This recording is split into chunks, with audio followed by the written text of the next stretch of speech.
어머니, 멀뚱멀뚱 서 있지 말고 바닥 더러운데 걸레질이나 좀 하세요. 귀를 때리는 그 말과 함께 사돈의 민망한 표정이 보였습니다. 며느리의 웃음소리가 들렸고 아들은 고개를 숙였습니다. 그 한마디에 제 40년이 무너졌습니다. 손이 부르트도록 반찬을 팔아모은 돈으로 산 이 집. 제 이름으로 된 이 집에서 며느리가 저를 하녀 취급했습니다. 그것도 사돈 앞에서. 내가 이러려고 평생을 살았나? 그날 며느리의 그 말 한마디가 제 남은 인생을 송두리째 흔들어 놓을 줄은 정말 몰랐습니다. 사연 시작 전에 무료로 할 수 있는 구독과 좋아요를 눌러주시면 제게 큰 힘이 됩니다.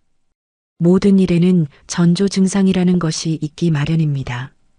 암세포가 온몸에 퍼지기 전에 명치 끝이 답답한 증상이 나타나듯 제 인생이 무너지기 전에도 수많은 신호가 있었습니다. 다만 애써 외면하고 내 희생이 부족해서 그런 게지하며 스스로를 다독였을 뿐입니다. 제 손에서는 늘 마늘과 파, 그리고 고소한 참기름 냄새가 섞여났습니다. 새벽 4시, 아직 어둠이 채 가시지 않은 시간을 뚫고 도매시장으로 향하는 버스에 몸을 실을 때부터 제 하루는 시작되었습니다. 남편 일찍 여의고 핏덩이 같은 아들 하나 먹여 살리자니 제가 할 수 있는 건 오로지 몸으로 부딪히는 것뿐이었습니다. 시장 구석에 작은 좌판을 깔고 손님들에게 덤이라도 한 줌 더 얹어주며 악착같이 돈을 모았습니다. 그렇게 모은 돈으로 맹물에 밥 말아 먹고 해진 옷을 몇 번이나 꿰매 입으며 지금 이 집을 샀습니다. 번듯한 2층 집도 으리으리한 아파트도 아니지만 비가 새지 않고 두 다리 뻗고 잘 수 있는 내 집. 등기부등본에 최옥순 세 글자가 찍히던 날 저는 돌아가신 남편 사진을 붙들고 한참을 울었습니다. 이제 아들 민호만큼은 남부럽지 않게 키울 수 있겠구나 싶어서요. 제 인생의 유일한 자랑이자 희망인 아들 민호는 무던한 아이였습니다. 어미가 시장에서 반찬 장사하는 걸 부끄러워하지 않았고 교복살 돈 아껴서 문제집을 사던 속 깊은 아들이었습니다. 그런 아들이 장가를 간다며 한 여자를 데려왔을 때 저는 세상을 다 가진 듯 기뻤습니다. 그 아이가 바로 제 며느리 윤서연이었지요. 처음부터 서연이가 살가운 아이는 아니었습니다. 부유한 집에서 곱게만 자랐다는 티가 역력했지요. 제가 만든 나물 반찬보다는 백화점 식품관에서 사온 샐러드를 더 좋아했고 제가 한평생 모아 마련한 이 집을 어머님, 집이 너무 낡았어요라며 아무렇지 않게 말하곤 했습니다. 새아가 그래도 이 집이 있어서 우리 민호 대학도 보내고 장가도 보낸 게야. 그러면 며느리는 입을 삐죽이며 대꾸했습니다. 요즘 세상에 이런 주택 사는 사람 없어요. 친구들한테 창피해서 집들이도 못하겠네. 그때마다 아들 민호는 제 눈치를 살피며 헛기침을 할 뿐 아내를 나무라는 법이 없었습니다. 저는 그저 세대가 다르니 생각이 다른 게지 하며 제 속을 다독였습니다. 아들 내외가 회사 다니기 편하다며 분가 대신 합가를 택했을 때 저는 낡은 아랫목을 제 몸으로 데워가며 그들을 맞았습니다. 아침밥 한 번 거르게 한 적 없고 철마다 나는 귀한 것들로 반찬을 해다 바쳤습니다. 그러다 며느리가 자기 사업을 하겠다며 나섰습니다. 번듯한 직장 잘 다니다가 갑자기 무슨 사업이냐 물으니 친구들과 함께 인터넷 쇼핑몰을 연다는 것이었습니다. 자본금이 부족하다는 며느리의 말에 아들 녀석은 제 손을 잡고 부탁했습니다. 어머니, 저희가 지금 돈이 어디 있어요? 어머니 집이랑 땅 담보로 보증 좀 서주시면 안 될까요? 금방 자리 잡아서 갚을게요. 제 이름 석자가 박힌 내 목숨과도 같은 집과 땅이었습니다. 잠시 망설이는 저를 보며 며느리는 쐐기를 박았습니다. 어머님, 저희가 잘 돼야 어머님도 호강시켜드리죠. 언제까지 시장에서 고생하며 사실 거예요. 제가 사모님 소리 듣게 해드릴게요. 사모님이라는 그 달콤한 말보다 아들의 애원하는 눈빛에 제 마음이 무너졌습니다. 평생을 아들 하나만 보고 살아온 어미에게 자식의 부탁은 거절할 수 없는 천명과도 같은 것이었지요. 저는 결국 제 이름으로 된 모든 재산을 담보로 며느리의 사업에 보증을 서주었습니다. 그 후로 며느리의 씀씀이는 눈에 띄게 커졌습니다. 매일같이 새 옷과 가방이 집으로 배달되었고 저녁상에는 제가 만든 반찬 대신 값비싼 배달 음식이 올랐습니다. 어머니, 이런 건 요즘 애들 안 먹어요. 입맛 버려요. 제가 무친 시금치나물을 밀어내며 며느리가 말했습니다. 정성껏 차린 밥상이 무한해지는 순간이었습니다. 아들은 그저 묵묵히 밥만 먹을 뿐이었지요. 저는 그저 사업이 잘 되려나 보다 생각하며 며느리가 벗어놓은 비싼 옷들을 군말 없이 세탁했습니다. 그러던 어느 날이었습니다. 며느리가 아주 들뜬 목소리로 제게 말했습니다. 어머니, 주말에 저희 엄마 아빠 오시기로 했어요. 처음 오시는 건데 상다리 부러지게 한번 차려봐요. 아셨죠? 사돈댁에 잘 보이고 싶은 며느리의 마음을 왜 모르겠습니까? 저는 그 전날부터 시장을 몇 번이나 오가며 가장 좋은 재료들만 골라왔습니다. 갈비찜에 쓸 한우, 잡채에 들어갈 오색 채소, 싱싱한 화로까지. 며칠 밤낮으로 웅크려 잠을 자 허리가 끊어질 듯 아팠지만 아들 내외 체면을 세워주고 싶은 마음에 아픈 줄도 몰랐습니다. 약속한 당일 저는 새벽부터 일어나 음식을 준비하고 집안 구석구석을 쓸고 닦았습니다. 며느리는 미용실에 다녀와야 한다며 아침 일찍 나갔다가 사돈이 오기 직전에야 집에 들어왔습니다. 곱게 화장을 하고 비싼 원피스를 차려입은 며느리는 부엌에서 땀으로 범벅이 된 제 모습을 위아래로 훑쳐보더니 코웃음을 쳤습니다. 어머니, 꼴이 그게 뭐예요? 사돈 오시는데 좀 깔끔하게 하고 계시지. 제 가슴에 첫 번째 비수가 박히는 소리였습니다. 이윽고 사돈 내외가 도착했습니다. 번쩍이는 외제차에서 내리는 그들의 모습은 기름진 반찬 냄새가 밴 제 모습과는 너무나도 다른 세상 사람이었습니다. 며느리와 사돈들은 거실 소파에 앉아 과일을 먹으며 웃음꽃을 피웠고 저는 부엌과 거실을 오가며 마지막 음식들을 내가기 바빴습니다. 아이고 사부인, 이렇게 진수성찬을 다 차리셨네요. 우리 서연이가 복이 많아서 시집도 아주 잘 간 것 같습니다. 사돈의 칭찬은 제게 하는 말이 아니었습니다. 마치 며느리가 다 차린 것처럼 말하는 그들의 대화 속에서 제 존재는 지워져 있었습니다. 그때였습니다. 상을 차리느라 바닥에 떨어진 음식 부스러기를 미처 닦지 못한 것을 하필이면 며느리가 발견했습니다. 그리고 제 인생을 무너뜨린 그 말이 들려왔습니다. 모두가 모여 앉은 거실 한복판에서 며느리는 저를 향해 손가락질하며 외쳤습니다. 어머니, 멀뚱멀뚱 서 있지 말고 바닥 더러운데 걸레질이나 좀 하세요.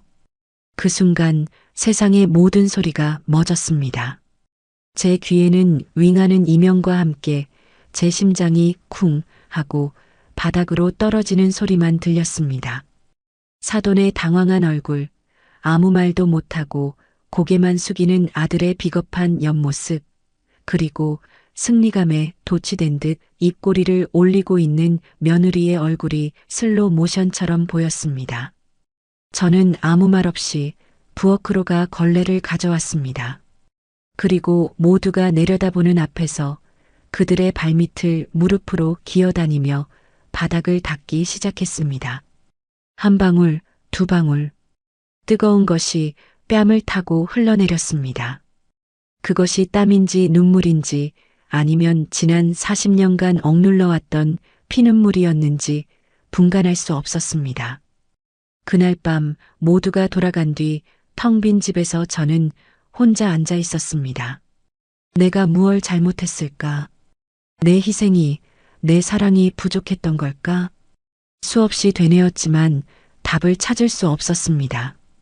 제 무릎에 남은 시퍼런 멍 자국보다 가슴에 새겨진 모멸감이 더 아프게 저려왔습니다.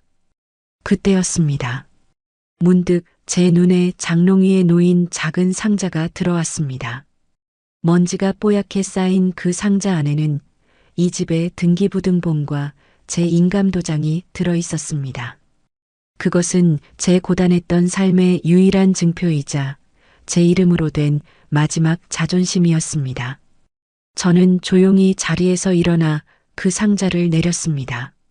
그리고 생각했습니다. 그래, 이 집은 내 것이다. 내 눈물과 땀으로 지은 내 성이다. 지금까지 저는 이 성의 주인이 아니라 그저 성을 지키는 문지기 혹은 청소하는 하녀로 살아왔습니다. 하지만 더 이상은 아니었습니다. 제 안에서 무언가 단단하게 굳어지는 것이 느껴졌습니다. 그 밤 저는 뜬 눈으로 밤을 새웠습니다. 그리고 결심했습니다. 내 자존심을, 내 인생을 짓밟은 대가를 반드시 치르게 하리라고. 내 눈에서 흐른 피눈물을 그들의 눈에서는 진짜 피눈물이 흐르게 만들 것이라고. 다음 날 아침 저는 평소와 같이 아들 내외의 아침상을 차렸습니다. 하지만 제 눈빛은 더 이상 어제의 그 유순한 시어머니의 것이 아니었습니다. 모든 것을 끝낼 준비를 마친 차갑고 단단한 복수의 여신이 그 자리에 서 있을 뿐이었습니다. 폭풍이 지나간 다음 날 아침은 놀라울 만큼 고요했습니다. 하지만 그것은 평화가 아니라 모든 것이 부서지기 직전에 숨막히는 적막이었습니다. 저는 여느 때와 같이 새벽에 일어나 부엌에 섰습니다. 보글보글 끓는 된장찌개 냄새, 밥솥에서 피어오르는 김.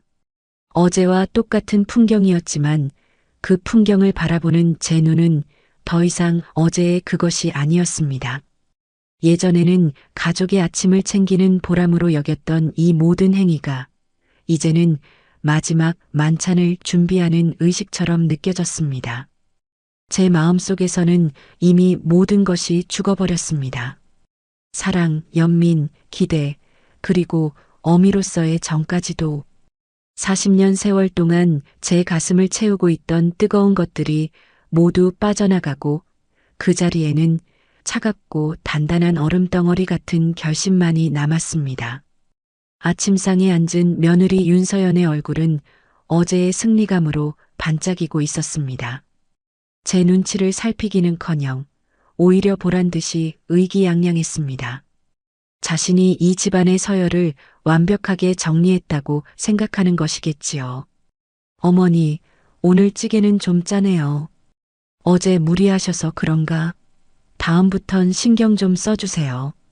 어제 사돈 앞에서 저를 하녀 취급했던 그 입으로 이제는 제 음식 솜씨까지 대놓고 평가하고 있었습니다. 예전 같았으면 내 입에는 괜찮은데 라며 주눅든 목소리로 변명이라도 했을 겁니다. 하지만 저는 아무 말 없이 며느리의 얼굴을 가만히 쳐다보았습니다. 그리고는 아주 희미하게 입꼬리만 살짝 올려 웃어 보였습니다. 제 반응이 예상과 달랐는지 며느리는 순간 당황한 표정을 지었다가 이내 하여튼 입맛하고는 하고 작게 중얼거리며 밥을 먹기 시작했습니다. 아들 민호는 식사 내내 고개를 들지 못했습니다. 제 얼굴과 아내의 얼굴을 번갈아 훔쳐보며 안절부절 못하는 모습이 가여울 정도였습니다. 식사가 끝나고 제가 설거지를 하고 있을 때 아들이 조용히 등 뒤로 다가왔습니다. 어머니, 어제는 서연이가 좀 심했어요. 제가 대신 사과할게요. 제가 돌아보자 아들은 금방이라도 울 것 같은 얼굴을 하고 있었습니다. 저는 그런 아들의 얼굴을 물기 묻은 손으로 가만히 쓸어주었습니다. 하지만 그 손길에는 예전과 같은 온기가 없었습니다. 됐다. 뭘 사과까지 하니? 다 지난 일인데. 제 목소리는 너무나도 평온해서 아들은 오히려 더 불안한 표정을 지었습니다. 제가 화를 내거나 울기라도 했다면 차라리 마음이 편했을 겁니다. 하지만 모든 감정이 사라진 텅 빈 평온함은 용서가 아니라 포기이며 이해가 아니라 단절의 신호라는 것을 아들은 아직 몰랐습니다. 어머니 정말 괜찮으세요? 그럼 괜찮고 말고 내 어미가 어떤 사람이니? 이까짓 일로 무너질 사람 아니야. 어서 출근 준비나 해라. 저는 아들을 등 떠밀어 방으로 보냈습니다. 아들의 축 처진 어깨를 보면서도 제 마음은 조금도 흔들리지 않았습니다. 이미 늦었습니다.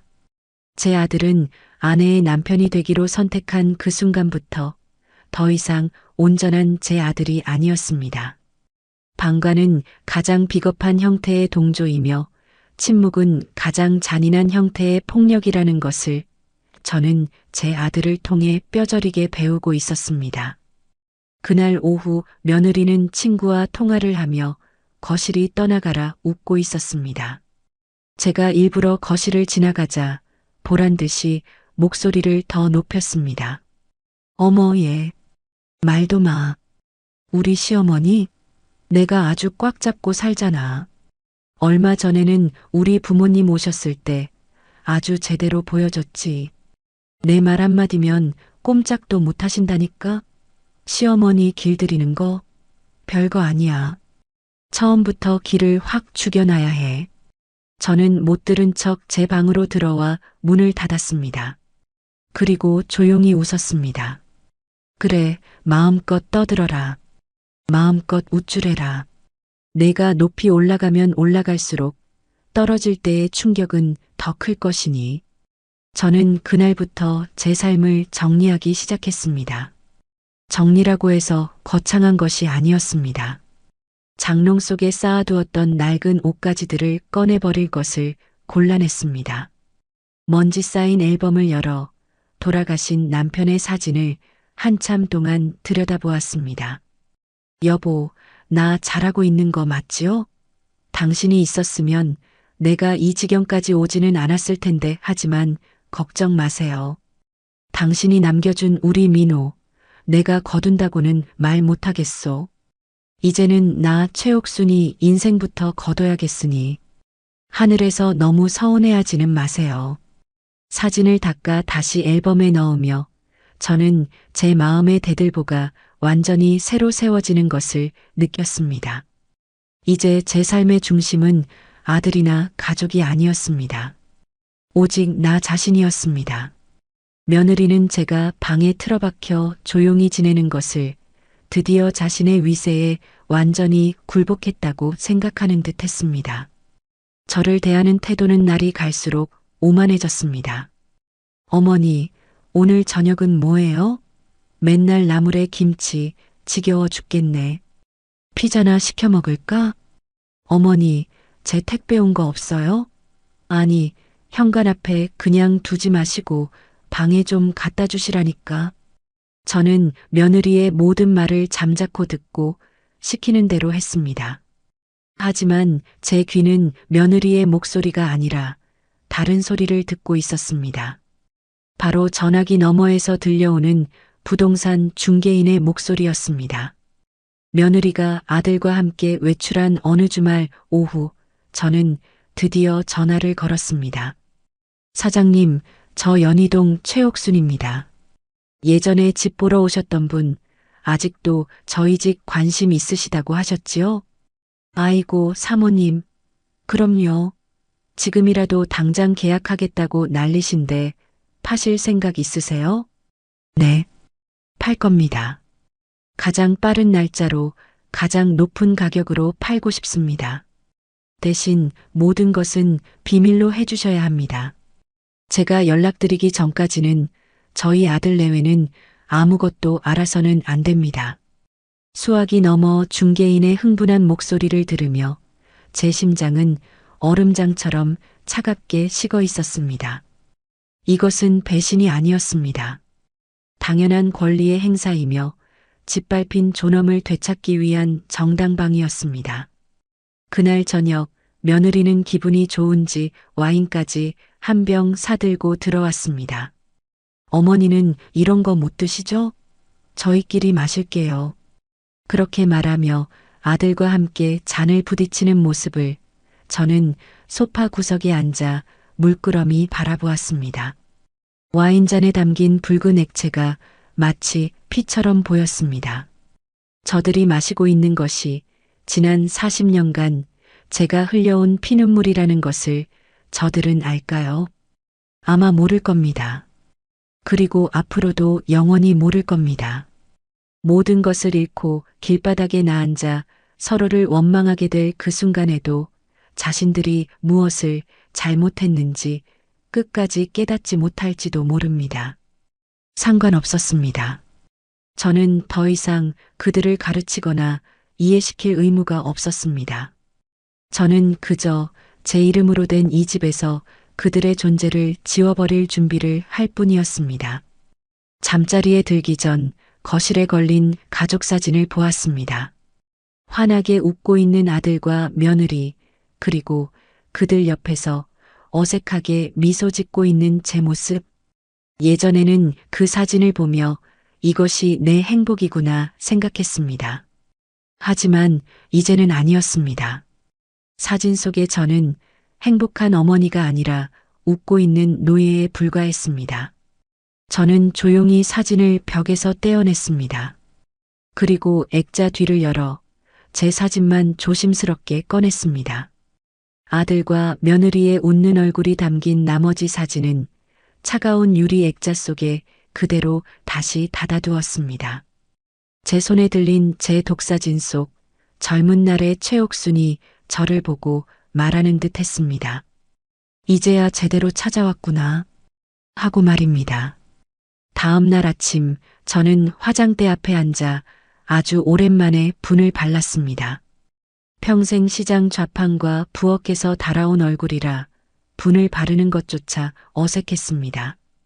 하지만 오늘은 그래야만 했습니다. 이것은 제 인생의 묵은 때를 벗겨내는 장례식이자 최옥순이라는 이름의 주인이 다시 태어나는 출정식이었기 때문입니다. 서랍 속에서 거의 써본 적 없는 은은한 분홍빛 립스틱을 꺼내 조심스럽게 입술에 발랐습니다. 거울 속에는 더 이상 무기력한 늙은 어미가 아닌 서늘한 눈빛을 한 낯선 여인이 앉아 있었습니다. 어머니, 어디 가세요? 웬일로 화장까지 하시고. 거실로 나가자 소파에 누워 텔레비전을 보던 며느리 윤서연이 저를 위아래로 훑으며 물었습니다. 그 눈에는 늙은이가 주책이다라는 비웃음이 가득했습니다. 볼 일이 좀 있구나. 은행도 가고 사람도 좀 만나고. 은행은 왜요? 또 누구한테 돈 빌려주시게요? 그러다 사기당해요, 어머니. 그냥 집에 계세요.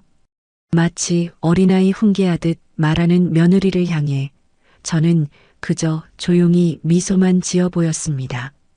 그리고는 현관문을 열고 나섰습니다. 등 뒤에서 어디 가시냐니까요. 하고 외치는 며느리의 목소리가 들렸지만 대답하지 않았습니다. 너는 이제 곧 알게 될 것이다. 내가 어디를 가서 무슨 일을 하고 왔는지. 은행으로 향하는 버스 창밖으로 익숙한 동네 풍경이 빠르게 지나갔습니다. 40년 전 아들 손을 잡고 이 동네에 처음 이사 오던 날이 떠올랐습니다. 그때는 모든 것이 희망이었습니다.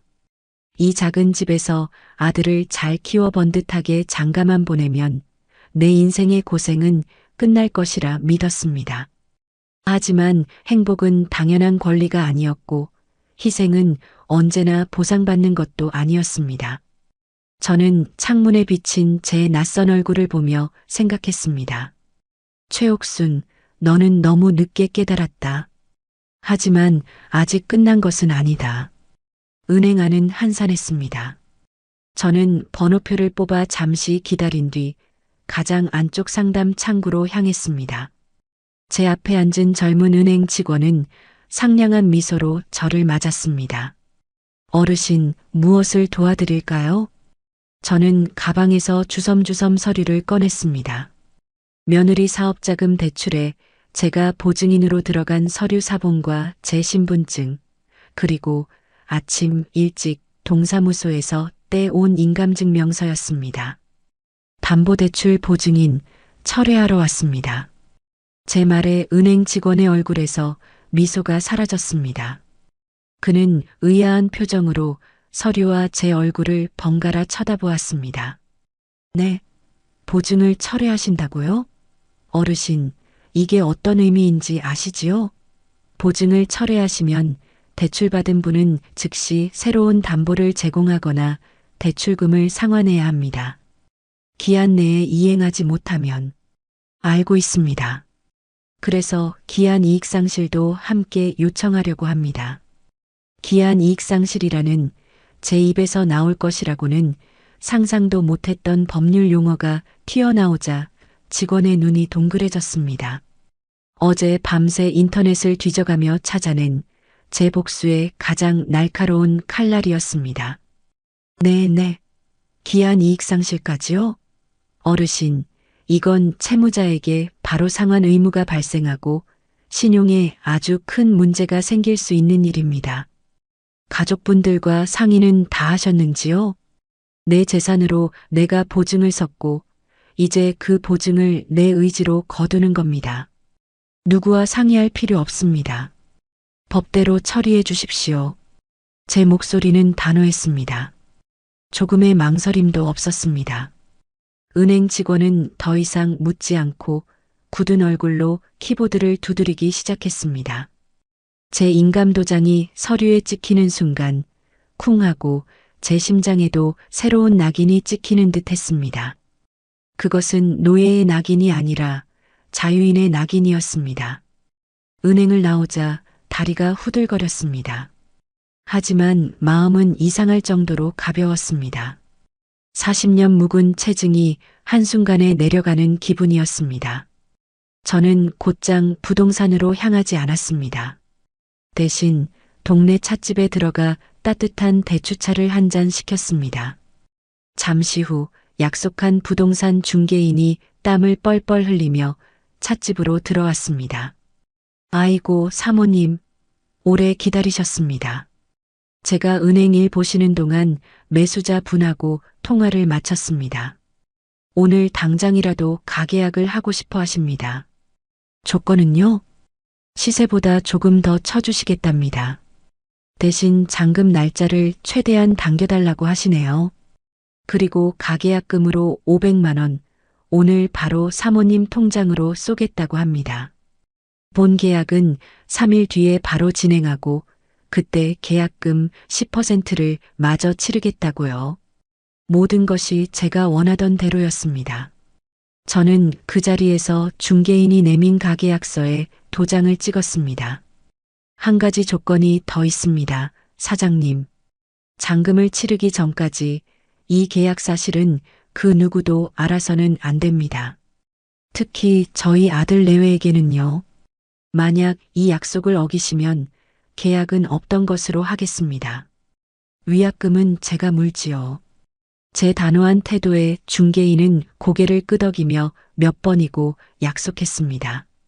잠시 후 제 낡은 휴대폰에 딩동하고 문자 한 통이 도착했습니다. KB은행 입금 500만 원.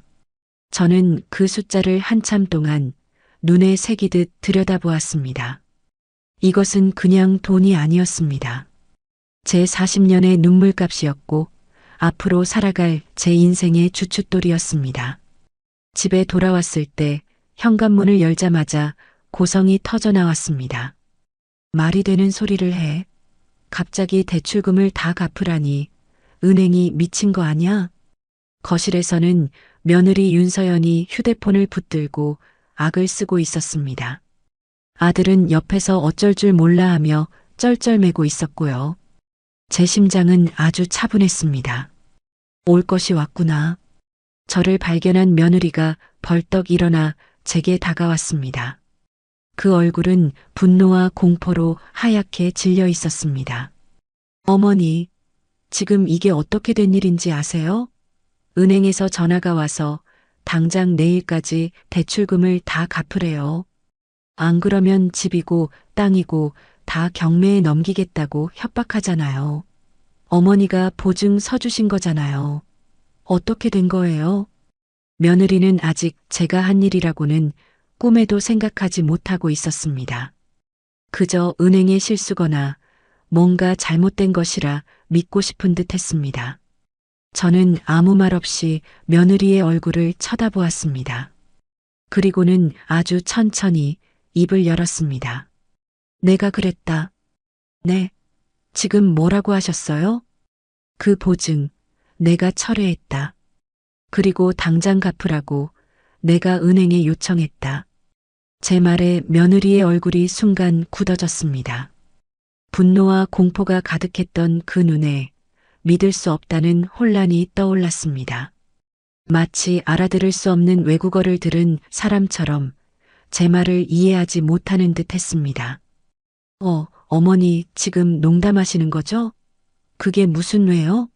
어머니가 왜냐니? 내가 나한테 걸레질이나 좀 하라고 했을 때 그때 결심했다. 내 집에서, 내 아들 앞에서, 내 부모 앞에서 나를 하녀 취급한 대가가 어떤 것인지 똑똑히 알려줘야겠다고. 제 입에서 걸레질이라는 단어가 나오는 순간 며느리의 눈동자가 세차게 흔들렸습니다. 그제야 모든 조각이 맞춰지는 듯 했습니다. 하지만 여전히 현실을 부정하고 싶은지 며느리는 미친 사람처럼 웃기 시작했습니다. 하하. 어머니, 지금 그 말 한마디 때문에 이러시는 거예요? 고작 그것 때문에? 제가 잘못했어요. 사과할게요. 그러니까 빨리 은행에 전화해서. 그때였습니다. 며느리의 휴대폰이 다시 요란하게 울리기 시작했습니다. 발신자는 아빠였습니다. 며느리는 거의 울상이 되어 전화를 받았습니다. 아빠, 나 어떡해. 은행에서. 하지만 며느리의 말은 곧 수화기 너머에서 터져나온 고함에 묻혀버렸습니다. 사돈의 목소리는 너무나도 커서 전화기 밖으로까지 새어나왔습니다. 이 미친 계집애야. 너 때문에 우리 회사 부도나게 생겼어. 내 시어머니가 보증을 뺀 것 때문에 우리 회사 연대 보증까지 다 터졌다고. 당장 내 시어미한테 무릎 꿇고 빌든지 해. 안 그러면 우리 다 길바닥에 나앉게 생겼어. 이거사. 쿵. 며느리의 손에서 휴대폰이 바닥으로 떨어졌습니다. 그 예쁘고 고왔던 얼굴이 이제는 핏기 하나 없이 새하얗게 질려 있었습니다. 초점 없는 눈은 허공을 헤맸고 벌어진 입에서는 아무런 소리도 나오지 않았습니다. 저는 바닥에 주저앉아 덜덜 떨고 있는 며느리와 그 옆에서 창백하게 굳어버린 아들을 조용히 내려다보았습니다. 이제 시작일 뿐이다. 이것은 너희가 내게 준 모멸감에 대한 아주 작은 이자일 뿐이야. 원금은 아직 받지도 않았단다. 저는 조용히 몸을 돌려 제 방으로 들어왔습니다. 그리고 문을 닫았습니다. 문 밖에서 들려오는 며느리의 절규와 아들의 흐느낌이 제게는 40년 만에 처음 듣는 가장 아름다운 음악처럼 들렸습니다. 지난밤 제 방 문 밖에서 들려오던 절규와 흐느낌은 새벽이 되자 잦아들었습니다. 하지만 그것은 평온이 아니라 모든 것이 타버린 뒤에 남는 재의 침묵과도 같았습니다. 저는 한숨도 자지 않았지만 조금도 피곤하지 않았습니다. 오히려 40년 만에 처음으로 정신이 맑게 깨어나는 기분이었습니다. 아침상을 차리는 내내 집안에는 아무도 나타나지 않았습니다. 저는 묵묵히 밥을 푸고 찌개를 끓였습니다. 아들 내외의 몫은 없었습니다. 이제 이 집에서 그들이 공짜로 누릴 수 있는 것은 아무것도 없다는 무언의 통보였습니다. 제가 막수저를 들었을 때 퉁퉁 부은 눈의 며느리 윤서연이 문턱을 붙잡고 서 있었습니다. 어제의 오만과 의기는 온데간데였고 초라하고 겁먹은 사람 하나만 서 있을 뿐이었습니다. 저는 대답 대신 찌개를 한 숟갈 떠먹었습니다.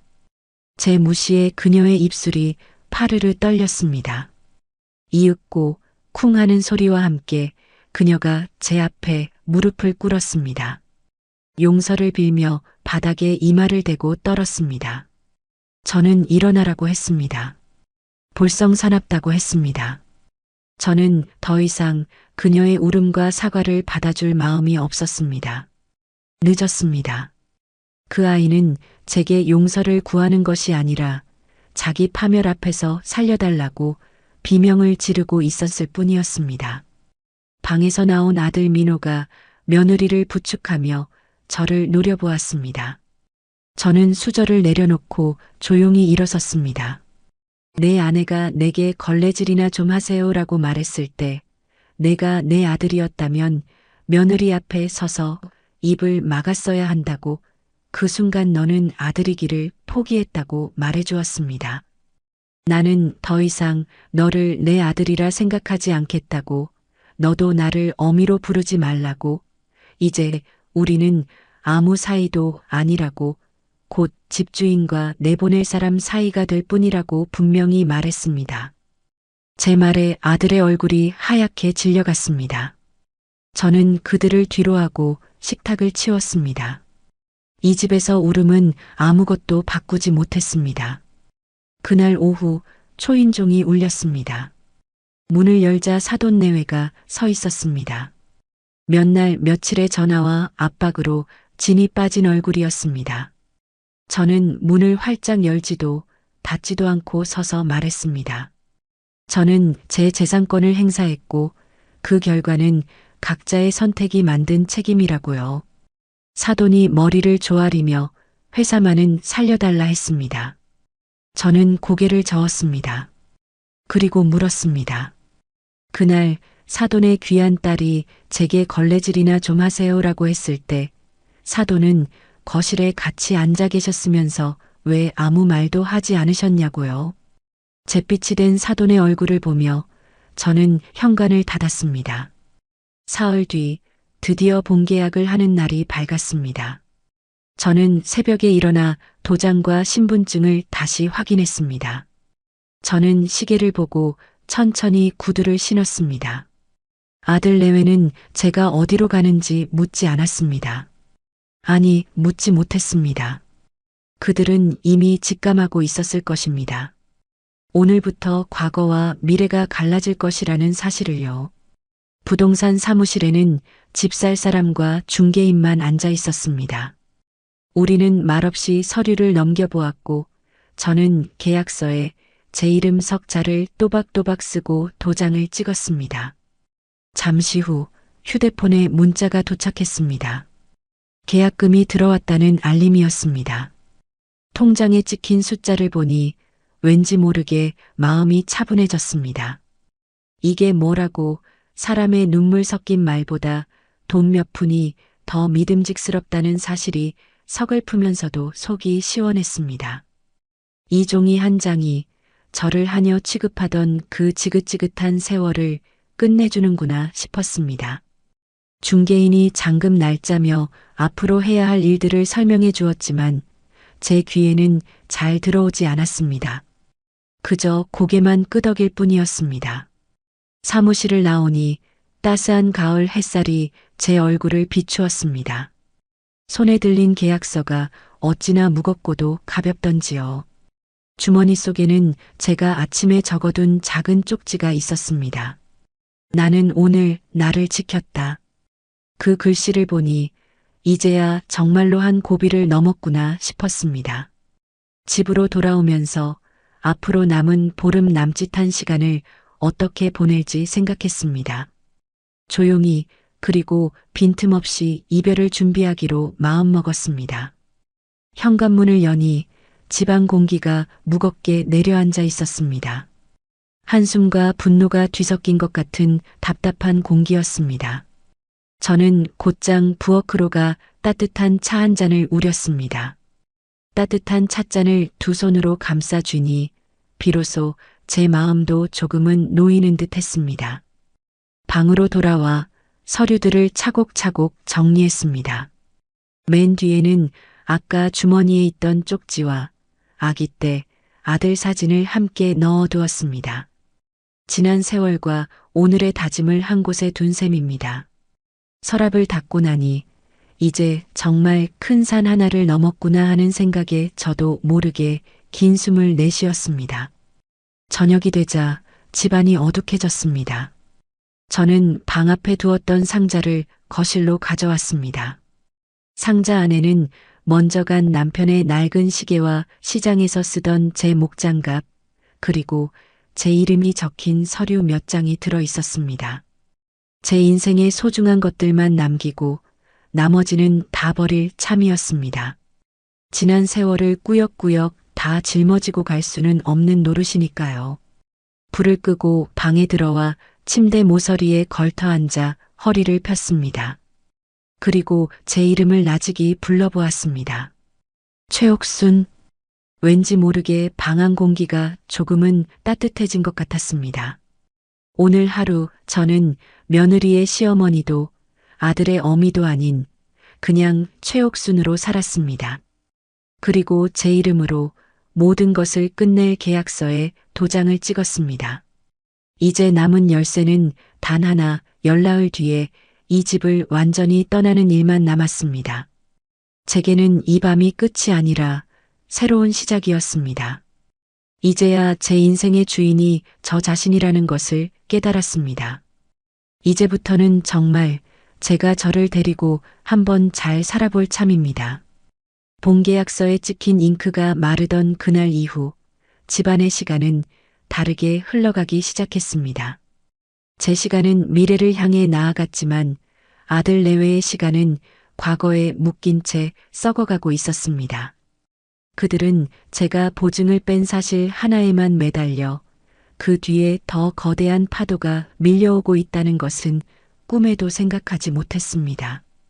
집이 이미 다른 사람의 것이 되어가고 있다는 진실을 모른 채 그들은 얕은 물에서 허우적거리고 있었습니다. 며느리 윤서연은 며칠 동안 여러 가지 얼굴을 보여주었습니다.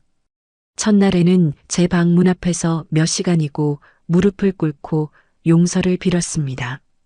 그 다음 날에는 아무 일도 없었다는 듯 제게 살갑게 굴며 예전에 좋아하던 백화점 과일 세트를 사다 놓기도 했습니다.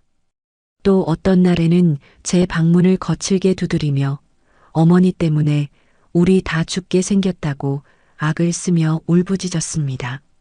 저는 그 모든 것을 그저 투명한 유리창 너머로 구경하듯 바라보았습니다. 며느리는 아직도 상황을 파악하지 못하고 있었습니다. 이 모든 것이 저의 감정 문제라고 제가 화가 풀리면 예전처럼 모든 것을 해결해 줄 것이라고 착각하고 있었습니다. 그래서 제가 좋아하는 반찬을 해놓고 제 어깨를 주무르며 예전의 순종적인 시어머니로 돌아오기만을 바랐습니다. 하지만 이미 강물은 너무 멀리 흘러와 버렸습니다. 저는 매일 아침 전과 같이 밥을 지었습니다. 하지만 상은 따로 차려졌습니다. 제 작은 밥상에는 갓 지은 쌀밥과 정갈한 나물 반찬 2가지가 전부였습니다. 아들 내외는 배달 음식으로 끼니를 때우거나 며느리가 서툰 솜씨로 끓인 라면으로 허기를 채웠습니다. 한 지붕 아래 살았지만 우리는 이미 다른 세상의 사람들이었습니다. 가장 비참한 것은 아들 민호였습니다. 아들은 밤마다 잠을 설치고 술에 취해 들어오는 날이 잦아졌습니다. 어느 날 밤 아들은 술 기운을 빌려 제 방문을 두드렸습니다. 어머니, 문 좀 열어주세요. 저 민호예요. 저는 문을 열어주지 않았습니다. 문 하나를 사이에 두고 아들은 어린 시절처럼 칭얼거리며 제게 매달렸습니다. 어머니, 제가 잘못했어요. 제가 못난 놈이에요. 그러니 제발 서연이 좀 용서해 주세요. 저러다 정말 큰일 나겠어요. 그리고 우리 장인어른 회사도. 아들은 결국 며느리와 그 친정, 걱정뿐이었습니다. 저는 조용히 눈을 감았습니다. 제 귀에는 아들의 울음소리가 아니라 아주 오래전 저를 버려두고 떠났던 어미의 무정한 발소리가 들리는 듯 했습니다. 저는 아들에게 아무런 대답도 하지 않았습니다. 문 밖의 흐느낌이 점점 잦아들고 이윽고 터덜터덜 걸어가는 아들의 발소리가 멀어졌습니다. 그날 저는 제 마음속에서 아들을 완전히 지원했습니다. 저는 제 계획을 차근차근 실행에 옮겼습니다. 낮에는 작은 부동산들을 돌아다니며 앞으로 제가 살아갈 작은 보금자리를 알아보았습니다. 시장 근처의 작고 낡은 연립주택이었지만 제 이름 하나만으로 온전히 설 수 있는 곳이었습니다. 남은 계약금과 잔금으로 그 집을 사고 작은 반찬 가게를 하나 얻을 계산까지 마쳤습니다. 집에 돌아와서는 제 짐을 정리하기 시작했습니다. 큰 가구들은 모두 버릴 것이었습니다. 제가 챙기는 것은 오직 제 인생의 흔적이 담긴 작은 것들 뿐이었습니다. 장롱 깊숙한 곳에서 돌아가신 남편의 낡은 양복을 꺼냈습니다. 조명 냄새가 코를 찔렀지만 그 속에 희미하게 남편의 채취가 묻어 있는 듯 했습니다. 저는 그 양복을 정성껏 깨어 가장 큰 상자에 담았습니다. 아들의 베넷 저고리와 첫돌 사진, 제가 시장에서 돈을 셀 때 쓰던 낡은 주판도 함께 넣었습니다. 그것들은 제가 버텨온 이유였고, 이제는 버려야 할 이유이기도 했습니다. 제 움직임을 눈치챈 며느리가 제 방으로 뛰어들어왔습니다. 어머니, 지금 뭐 하시는 거예요? 이 짐들은 다 뭐예요? 저는 며느리를 쳐다보지 않고 짐 싸는 것을 계속했습니다. 내 짐이다. 짐은 왜요? 어디 가시게요? 설마 집이라도 나가시게요? 어머니, 이러시면 안 돼요. 지금 어머니가 나가시면 저흰 정말 끝장이에요. 며느리는 제가 집을 나가 시위라도 하는 줄 아는 모양이었습니다. 제 마음을 돌리기 위해 가출이라도 감행한다고 착각하는 것이었습니다. 저는 그 어리석음이 가여워 처음으로 입을 열었습니다. 나가는 건 내가 아니다. 너희들이다. 네, 그게 무슨... 저는 더 이상 설명하지 않았습니다. 알아들을 귀가 없는 자에게 진실을 말해주는 것만큼 어리석은 짓은 없었습니다. 잔금일이 서서히 다가오는 어느 날 저녁이었습니다. 그날따라 집안은 폭풍전야처럼 고요했습니다. 그때 초인종이 요란하게 울렸습니다. 문을 열자 그 앞에는 술에 취해 몸도 가누지 못하는 바깥사돈과 그를 부축한 안사돈이 서 있었습니다. 회사가 최종 부도 처리되었다는 소식을 들은 모양이었습니다. 사부인. 바깥사돈은 저를 보자마자 다짜고짜 제 바짓가랑이를 붙잡고 늘어졌습니다. 내가 잘못했소. 내 딸년이 죽을 죄를 지었소이다. 그러니 제발 우리 길바닥에 나앉게만 하지 말아주시오. 사부인께서 보증만 다시 서주신다면. 그때였습니다. 그 모습을 보고 뛰쳐나온 며느리가 제 앞을 막아서며 소리쳤습니다. 아빠, 그만하세요. 이런다고 이분 눈 하나 깜짝할 것 같아요? 이분은 지금 우리 다 죽으라고 고사 지내는 사람이에요. 그리고는 저를 향해 도끼 서린 눈으로 외쳤습니다. 그래요, 어머니. 잘났어요. 돈 있고 집 있다고 유세는 혼자 다 떠시네요. 그렇게 저희가 망하는 게 보고 싶으세요? 소원대로 다 망해드릴게요. 대신 어머니도 혼자 외롭게 늙어 죽을 각오나 하세요. 며느리는 자신의 아버지를 끌고 저주를 퍼부으며 집을 나섰습니다. 아들은 그 모든 광경을 망연자실한 표정으로 지켜볼 뿐이었습니다. 저는 조용히 현관문을 닫았습니다. 그리고 제 방으로 들어와 벽에 걸린 달력을 보았습니다. 잔금일까지 앞으로 7일. 저는 그날 날짜 위에 붉은 펜으로 가위표를 크게 그었습니다. 아직 저들은 아무것도 몰랐습니다. 자신들이 발 딛고 서 있는 이 땅이 바로 일주일 뒤면 다른 사람의 것이 된다는 사실을, 자신들의 운명이 바람 앞에 촛불처럼 위태롭다는 사실을, 저는 창밖에 짙은 어둠을 내려다보며 나직이 속삭였습니다. 이제 겨우 절반이 지났을 뿐이다. 너희들의 진짜 지옥은 아직 시작도 하지 않았단다. 그날 밤 저는 40년 만에 처음으로 아주 깊고 평온한 잠을 잤습니다. 장금일이 일주일 앞으로 다가왔습니다. 저는 달력 위 빨간 동그라미를 한 번 더 바라보았습니다. 이제는 돌아갈 길이 없었습니다. 마음이 덜컥 내려앉는 느낌도 있었지만 이상하게도 가슴 한쪽이 시원해졌습니다. 오래 묵은 체증이 조금씩 가라앉는 기분이었습니다. 그날 저는 우체국에 들렀습니다. 법률가와 상의해 작성한 내용 증명을 봉투에 넣어 접수했습니다. 받는 이는 아들 민호와 며느리 윤서연이었습니다. 이 집은 매매가 완료되었고 장금일인 9월 8일까지 비워달라는 내용이었습니다. 말로만 전하면 나중에 말이 바뀔까봐 문서로 남겼습니다. 그동안 저는 말로만 약속하고 말로만 미안해하고 말로만 참아왔습니다. 이제는 말보다 문서가 필요했습니다. 제 삶을 지키기 위해서였습니다. 다음 날 저녁 무렵 아들이 우편물을 전해받고 제 방문 앞에서 서성거렸습니다. 조심스레 노크하는 소리가 들렸습니다. 엄마, 이게 뭐예요? 저는 문을 열지 않았습니다. 침착하게 말했습니다. 읽어보면 안다. 장금일에 나가라. 미리 준비해라. 문 밖에서 한동안 아무 소리도 들리지 않았습니다. 이내 발자국 소리가 멀어졌습니다. 며느리는 밤에 따로 전화를 걸어왔습니다. 울먹이는 목소리였습니다. 어머니, 설마 진심이세요? 농담이시죠?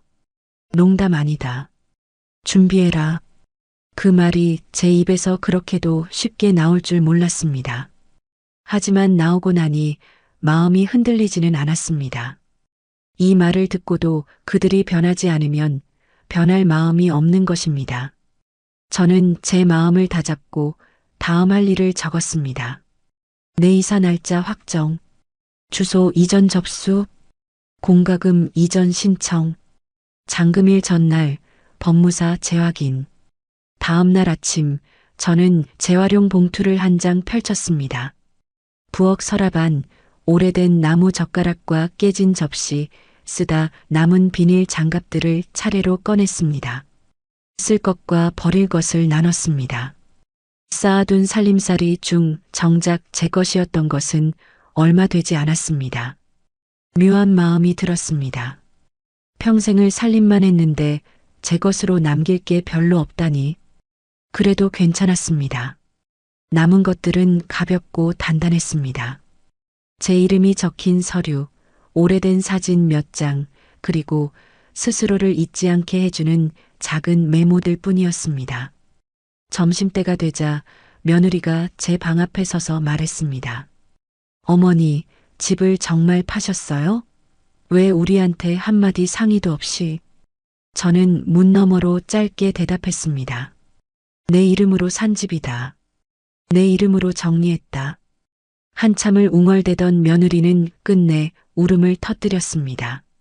저는 손에 쥔 걸레를 한 번 더 꼭 쥐었다가 내려놓았습니다. 문을 열지는 않았습니다. 그 아이의 울음은 그 아이의 몫이었습니다. 저는 제 일만 하면 됐습니다. 오후에는 동사무소에 가서 주소 이전을 신청했습니다. 새집 주소를 적는 손끝이 조금 떨렸지만 금방 가라앉았습니다. 창구 직원이 새로 이사 가시나 봐요 하고 웃으며 말했을 때 저도 따라 웃었습니다. 짧게 네 하고 대답했습니다. 그 짧은 한마디에 40년이 들어 있었습니다. 저녁에는 작은 촛불을 켰습니다. 제가 젊을 때부터 쓰던 얇은 수첩을 펴고 해야 할 일을 또박또박 적었습니다. 법무사 통화, 장금일 순서 재확인, 공과금 최종 정산, 우편물 전환, 열쇠 인도, 시각 확인, 이삿짐 차량 오전 배치. 수첩에 적힌 글자가 제 마음을 붙들어 주었습니다. 불안이 올라올 때마다 글자를 한 줄씩 천천히 읽었습니다. 읽다 보면 마음이 가라앉았습니다. 손으로 적은 글자는 제 편이었습니다. 다음 날 아침 새벽장을 한 바퀴 돌고 돌아오는 길에 숨을 크게 들이마셨습니다. 아침 공기가 차갑고 깨끗했습니다. 시장에서 사온 고무장갑, 테이프, 상자 라벨을 식탁 위에 펼쳐놓고 방마다 돌아다니며 상자를 채웠습니다. 서류는 서류끼리, 추억은 추억끼리, 버릴 것은 따로. 지난 세월과 오늘의 다짐을 한 상자에 섞어 넣지 않기로 했습니다. 같은 칸에는 같은 것만 담았습니다. 상자 겉면에 큼직하게 적었습니다. 서류 열지 말 것. 사진 이사 후 정리. 버릴 것 즉시. 점심 무렵 저는 싱크대를 닦다가 문득 손등을 보았습니다. 물에 불어 쭈글쭈글해진 손등 위로 푸른 핏줄이 선명했습니다. 평생 고생만 한 손이었지만 창피하지 않았습니다. 이제라도 늦지 않았다고 이 손으로 남은 인생을 잘 꾸려가자고 마음먹었습니다. 더는 남 때문에 울지 말자고 제 이름 석자에 부끄럽지 않게 살자고 스스로에게 말했습니다. 그날 저녁 며느리가 술 냄새를 풍기며 문을 두드렸습니다. 한 번만 생각을 바꿔주세요라고 했습니다. 저는 대답하지 않았습니다. 한참을 울다 지쳐 돌아간 뒤 저는 방문 앞 바닥만 마른 걸레로 한번 쓱 닦았습니다. 더는 눈물로 해결할 일은 남아있지 않았습니다. 저는 새집 계약서를 다시 확인했습니다. 시장 끝자락에 있는 작은 연립주택이었습니다. 볕이 잘 들고 계단이 가파르지 않아 제 무릎에도 무리가 덜한 집이었습니다. 집주인에게 잔금을 보내는 날짜와 열쇠 받는 시간을 재확인했습니다. 그리고 이삿짐 센터에 시간을 다시 한번 알렸습니다. 오전 일찍 오라고, 작은 짐만 나를 거라고, 오래 걸리지 않을 거라고 했습니다. 제 짐은 많지 않았습니다. 꼭 필요한 것만 남겼으니까요. 저는 베란다 창문을 열고 작은 금속 쟁반을 꺼냈습니다. 오래된 사진 몇 장과 손편지 몇 통만 조심스레 골랐습니다. 사진을 쟁반 위에 올리고 가장자리부터 불을 붙였습니다. 종이가 타서 재가 되자 바로 물에 담가 완전히 껐습니다. 연기는 금방 사라졌습니다. 흔적을 남기지 않으려는 뜻이었습니다. 버린 것은 사진이 아니라 붙잡고 있던 미련이었습니다. 냄새를 맡고 나온 민호가 무슨 냄새냐고 물었습니다. 저는 오래된 것 조금 정리했다 하고 짧게 말했습니다. 아이처럼 더 묻지는 못했습니다. 이사 하루 전 저는 마지막 목록을 점검했습니다. 체크해야 할 것들을 확인하고 저는 수첩에 완료라고 작게 써넣었습니다. 제 안에서 작은 종이 똑하고 울리는 것 같았습니다. 그날 밤 아들 민호가 제 방문 앞에 한참을 서 있었습니다. 문틈 사이로 그림자가 보였습니다. 저는 문을 열지 않았습니다. 한참 뒤 발자국 소리가 멀어졌습니다. 그 아이의 마음이 어떤지 모르는 바 아니었습니다. 그래도 이제와 제가 해줄 수 있는 것은 없었습니다. 미안함도 원망도 불쌍한 마음도 모두 문 밖에 두었습니다. 내일 저는 제 이름으로 문을 나설 것이었습니다. 이사하는 날 아침, 아직 해가 완전히 뜨기 전이었습니다. 저는 신발을 가지런히 신고 옷매무새를 가다듬었습니다. 손에 든 작은 가방은 가벼웠습니다. 이것저것 다 버려서가 아니라 필요한 것만 남겨서였습니다. 마지막으로 현관 문손잡이를 닫고 조용히 돌렸습니다. 문틈으로 서늘하고도 상쾌한 새벽 공기가 훅 들어왔습니다. 저는 계단을 한 계단씩 내려갔습니다. 뒤돌아보지 않았습니다. 이삿짐 센터가 약속한 시간에 맞춰 도착했습니다. 제 짐은 많지 않아 금방 차에 실렸습니다. 기사님이 금방 끝나겠어요 하고 웃었습니다. 저도 고개를 끄덕이며 웃었습니다. 작은 웃음이 참 오래간만이었습니다. 새 집에 도착하자 저는 문을 열고 제일 먼저 창문을 활짝 열었습니다. 공기가 상쾌하게 들어왔습니다. 부엌 싱크대를 한번 닫고 작은 주전자에 물을 올렸습니다. 따뜻한 물이 끓는 동안 저는 거실 한가운데 놓인 상자 위에 잠시 앉았습니다. 텅 빈 방이 한눈에 들어왔습니다. 한때는 복잡하고 시끄럽던 제 마음이 지금은 놀랍도록 조용했습니다. 간단히 짐을 풀고 나서 밖으로 나가 돌아오는 길에 시장에서 김치와 나물 2가지를 샀습니다. 저녁에는 작은 밥솥에 쌀을 씻어 밥을 안쳤습니다. 딱 제 몫의 밥이었습니다. 된장찌개를 끓이고 김치와 나물을 접시에 담았습니다. 젓가락을 들기 전에 저는 잠시 2손을 모았습니다. 누구를 위해서가 아니라 오롯이 저 자신을 위한 밥상이었습니다. 한 숟갈, 또 한 숟갈. 따뜻한 밥이 목을 타고 내려갈 때 가슴이 뜨끈해졌습니다. 저도 모르게 눈시울이 붉어졌습니다. 서러움이 아니라 안도감이었습니다. 식사를 마치고 저는 수첩을 다시 폈습니다. 마지막 줄에 조용히 적었습니다. 선이사 완료. 그리고 그 아래에 또박또박 덧붙였습니다. 장금일 새 주인에게 열쇠 인도, 법무사에게 서류 주기, 인수인계 끝내기. 펜 끝이 종이를 누르는 감각이 분명했습니다. 오늘이 끝이 아니라 시작이라는 뜻이었습니다. 밤이 깊어지자 창밖이 고요해졌습니다. 저는 작은 촛불을 켜지 않고도 그대로 앉아 있었습니다. 어두운 방 안에서 마음만은 밝았습니다. 제 이름을 조용히 불러보았습니다. 최옥순. 제 귀에 제 목소리가 들렸습니다. 낯설지 않았습니다. 오히려 따뜻했습니다. 저는 그 소리를 품에 안고 천천히 눕겠습니다. 내일은 장금일이었습니다. 저는 내일 제 이름으로 모든 것을 끝내고 제 이름으로 새 인생을 열겠습니다. 아침 공기가 차분했습니다. 저는 새로 이사한 작은 집에서 눈을 떴습니다.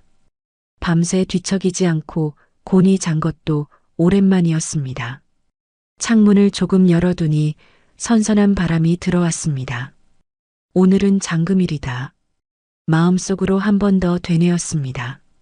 긴 세월을 돌아 여기까지 왔습니다. 이제는 제 이름으로, 제 힘으로 마무리할 차례였습니다. 아침 준비를 소박하게 했습니다. 갓 지은 밥 한 그릇, 된장찌개 한 숟갈, 김 한 장. 누구 눈치도 보지 않고 천천히 씹어서 삼켰습니다. 따뜻한 국물이 목을 타고 내려가자 가슴도 조금 따뜻해지는 것 같았습니다. 식탁 위 수첩을 펼쳐 오늘 해야 할 일을 체크했습니다. 법무사 통화 확인, 부동산 통화 확인, 열쇠 인도 시각 확인. 모두 표시가 되어 있었습니다. 실수는 없었습니다. 오늘은 그저 정해진 순서를 차분히 밟으면 되었습니다. 아침 9시 법무사에게서 마지막 확인 전화가 왔습니다. 저는 짧게 네, 알겠습니다라고 대답했습니다. 통화를 끊고 창가에 잠시 섰습니다. 햇살이 베란다 바닥에 길게 드리워졌습니다. 그 빛이 새로 시작하는 제 삶을 축복해주는 것 같았습니다. 10시가 가까워오자 부동산 중개인에게서 또 전화가 왔습니다. 새 집주인이 전 집 앞으로 도착했고 절차대로 진행 중이라는 말이었습니다. 저는 조용히 네 하고 끊었습니다. 전화기를 내려놓고 물을 한 잔 마셨습니다. 물맛이 유난히 맑았습니다. 마음이 흐트러지지 않게 그저 호흡을 고르게 했습니다. 잠시 후 또 다른 전화가 울렸습니다. 이번엔 중개인의 목소리가 조금 급했습니다. 아드님 내외가 아직 짐을 제대로 싸지 못하셨답니다. 그래도 오전 안에 비워야 합니다. 저는 차분히 대답했습니다. 알고 있습니다. 정해진 대로 하세요. 오래전 같으면 걱정이 앞섰을 것입니다. 하지만 오늘은 달랐습니다. 통보는 이미 했고 시간이 넉넉하지 않다는 것도 여러 번 알렸습니다. 제 할 일은 그저 흔들리지 않는 것이었습니다. 점심 무렵 전 집 앞 사정이 궁금해졌지만 굳이 찾아가 보지는 않았습니다. 대신 작은 밥솥에 쌀을 씻어 점심을 지었습니다. 밥이 되는 동안 주방 창틀을 한번 닫고 찬장을 정리했습니다. 이 작은 집을 제 손길로 조금씩 채워나가는 일이 제게 힘이 되었습니다. 오늘만 넘기면 된다. 오늘 넘기면 내일은 더 쉬워진다. 마음속으로 조용히 말했습니다. 그 시간 예전 집 앞에서는 많은 일이 벌어지고 있었을 것입니다. 새 집주인은 약속한 시간에 맞춰 들어오고 중개인과 법무사는 절차대로 진행하며 이삿짐 센터 사람들은 규정에 따라 움직였을 것입니다. 아들 내외가 울부짖어도 오늘은 달라지지 않습니다. 이미 세상이 그들을 향해 멈추지 않는 수레바퀴처럼 움직이고 있으니 제 감정이 끼어들 공간은 없습니다. 오늘만큼은 제가 저를 지켜야 했습니다. 오후 2시 법무사에게서 잔금 처리와 서류 이전이 문제없이 완료되었다는 연락이 왔습니다. 저는 수고 많으셨습니다라고 말했습니다. 문장 몇 마디였지만 제게는 40년의 무게를 내려놓게 하는 소리였습니다. 전화기를 내려놓고 숨을 깊이 쉬었습니다. 등에서 힘이 빠져나가는 느낌이 들었습니다. 소파에 앉아 잠깐 눈을 감았습니다. 졸음은 오지 않았지만 머릿속은 고요했습니다. 그 사이에 현관 초인종이 요란하게 울렸습니다. 예상했던 일이었습니다. 저는 인터폰 화면을 켰습니다. 화면 속에는 며칠 사이에 고생이 짙게 내려앉은 아들과 며느리가 서 있었습니다. 며느리는 울다 지친 얼굴이었고 아들은 수염이 덥수룩하게 자라 있었습니다. 어머니, 우리 좀 만나주세요. 제발요. 며느리가 문 앞에서 애원을 이어갔습니다. 아들도 목이 쉰 소리로 말했습니다. 어머니, 단 한 번만 들어주세요. 저는 한동안 아무 말 없이 그 화면을 바라만 보았습니다. 손이 떨리지는 않았습니다. 다만 오래전의 제 모습이 겹쳐 보였을 뿐이었습니다. 누구에게도 들어달라고 봐달라고 애원했던 그때의 제 모습 말입니다. 저는 인터폰에 조용히 입을 댔습니다. 돌아가거라. 제 목소리는 낮고 단단했습니다. 이어서 한마디를 덧붙였습니다. 이제 나는 너희의 어머니가 아니다. 내 삶은 내가 지킨다. 다시는 오지 마라. 그 말을 하고 저는 인터폰 전원을 껐습니다. 문 밖에서 한동안 소란이 이어졌지만 저는 더 이상 귀를 기울이지 않았습니다. 찬물을 올리고 차를 한 잔 우렸습니다. 따뜻한 찻잔을 두 손으로 감싸니 마음이 조금 풀렸습니다. 해가 기울 무렵 중개인에게서 마지막 연락이 왔습니다. 모든 인도와 정리가 끝났습니다. 저는 네, 고맙습니다 하고 전화를 놓았습니다. 창밖으로 붉은 노을이 번지고 있었습니다. 오래오래 바라보았습니다. 날이 저물고 있었습니다. 제게는 이 저녁이 끝이 아니라 새로운 하루의 시작 같았습니다. 저녁 밥상을 차렸습니다. 어제 사온 김치와 나물, 그리고 찌개를 데웠습니다. 젓가락을 들기 전에 두 손을 모았습니다. 오늘 하루 잘 견뎠다. 내 이름으로, 내 힘으로. 혼잣말처럼 내뱉었지만 그 말이 마음속 깊은 곳에서 울렸습니다. 숟가락을 들어 한 숟갈 크게 떠먹었습니다. 따뜻한 밥맛이 혀끝에서 퍼졌습니다.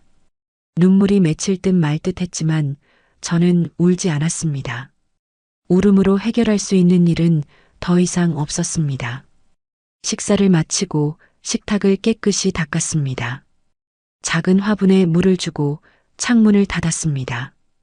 벽시계를 보니 저녁 8시를 조금 넘겼습니다. 저는 수첩을 펴서 오늘의 마지막 줄에 체크 표시를 했습니다. 잠금 처리 완료. 인도 완료. 연락 완료. 펜 끝이 종이를 치는 감촉이 분명했습니다. 수첩을 덮는 손길이 가벼웠습니다. 밤이 깊어지자 저는 전등을 하나씩 껐습니다. 부엌 불을 끄고 거실 불을 끄고 마지막으로 스탠드만 남겨두었습니다.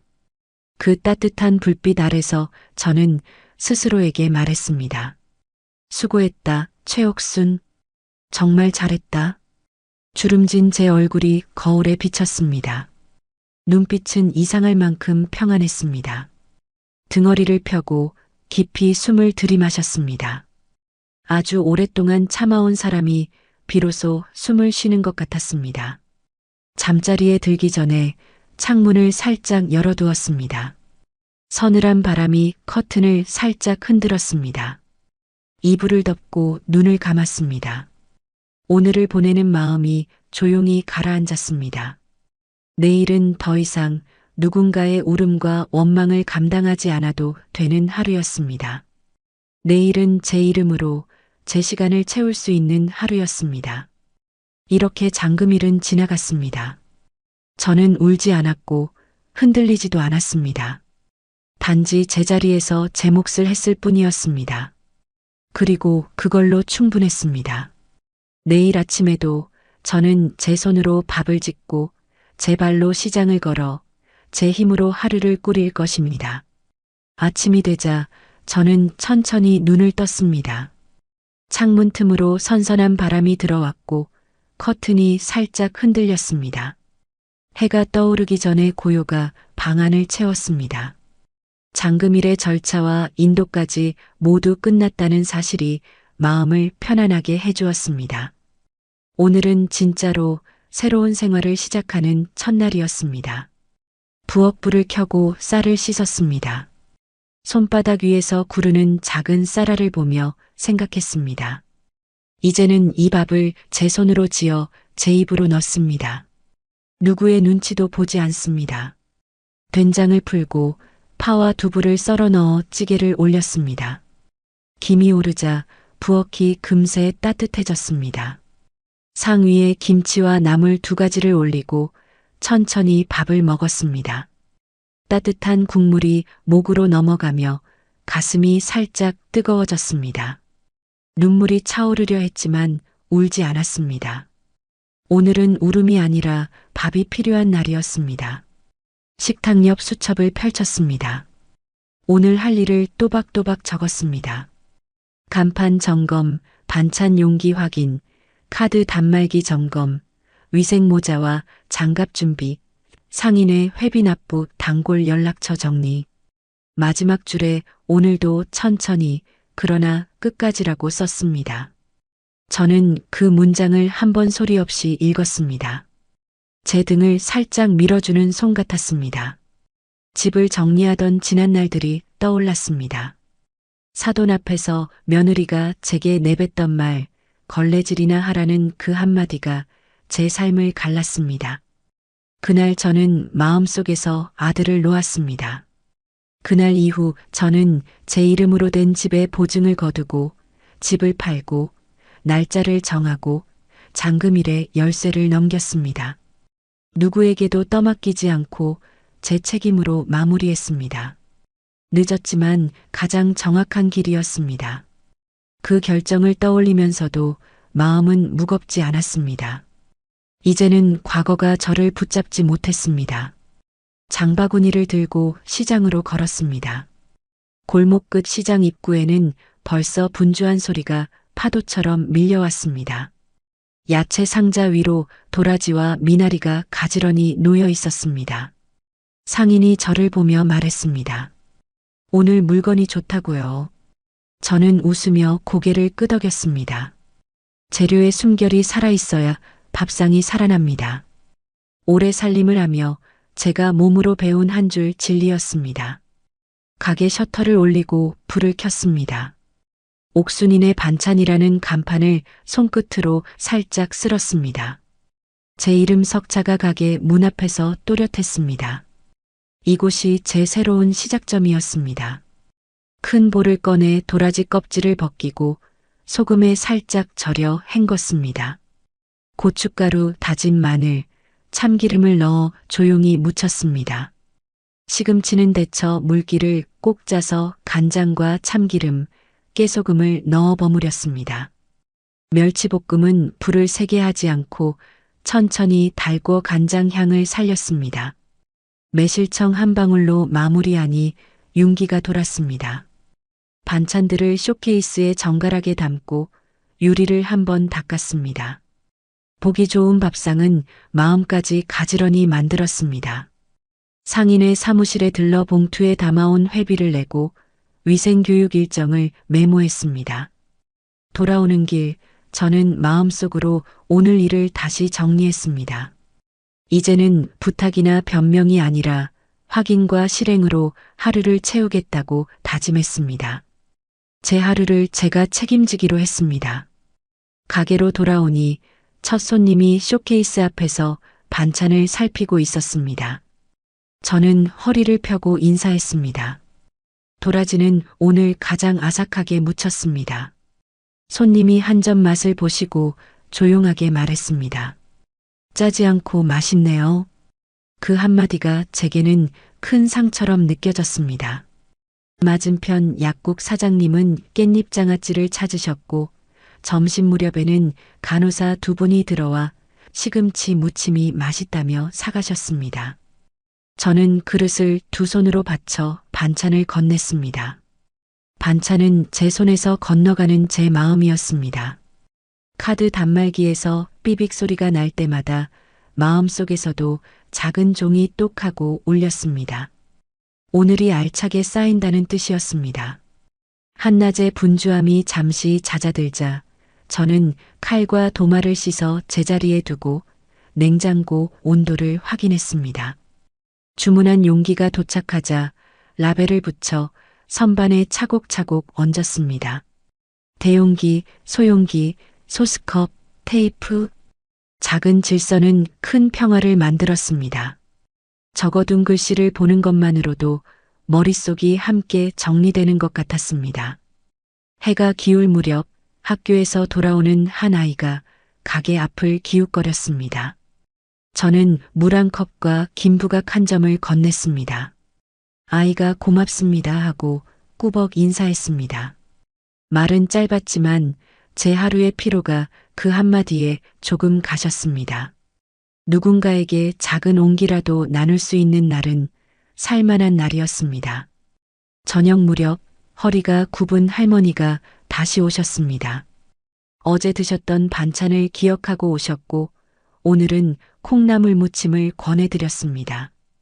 계산하시는 손이 조금 서툴러 보였지만 저는 대신하지 않았습니다. 그분의 자존심을 지켜드리고 싶었습니다. 대신 봉지를 단단히 묶어들기 좋게 건넸습니다. 문이 닫히며 종소리가 작게 울렸습니다. 저는 그 소리를 듣고 고개를 숙였습니다. 사람과 사람이 오가는 이 작은 가게가 누군가의 하루를 살게 하는 힘이 되기를 바랐습니다. 문을 닫기 전 쇼케이스 유리를 마지막으로 닦았습니다.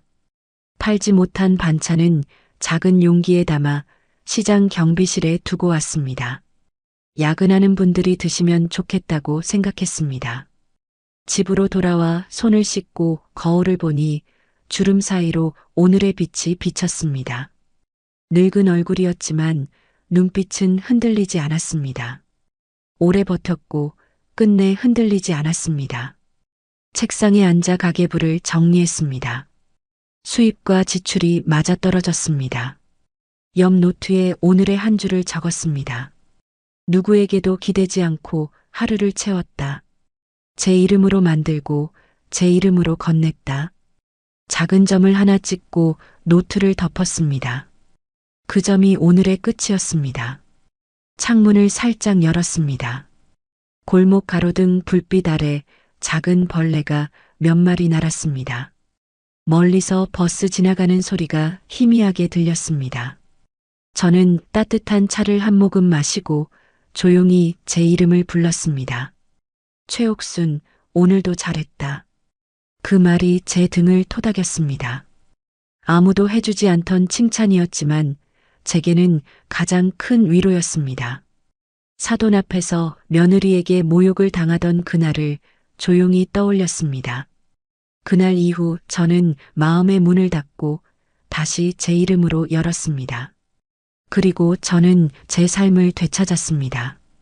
그 과정이 저를 더 단단하게 만들었습니다. 이제 저는 압니다. 울음으로 바꿀 수 있는 일은 없었습니다. 바꾼 것은 서류와 도장, 날짜와 금액, 그리고 제 의지였습니다. 오늘도 저는 제 의지로 하루를 채웠습니다. 내일도 그럴 것입니다. 새벽이 오면 다시 장을 보고 반찬을 만들고 손님을 맞이하겠지요. 그렇게 오늘도 살았고 내일도 살겠습니다. 제 삶은 이제 완전히 제 것이 되었습니다. 밤이 깊어졌습니다. 불을 하나씩 끄고 마지막 스탠드만 남겨두었습니다. 조용한 방 안에서 마음은 더 조용해졌습니다. 저는 이불을 당겨 덮고 눈을 감았습니다.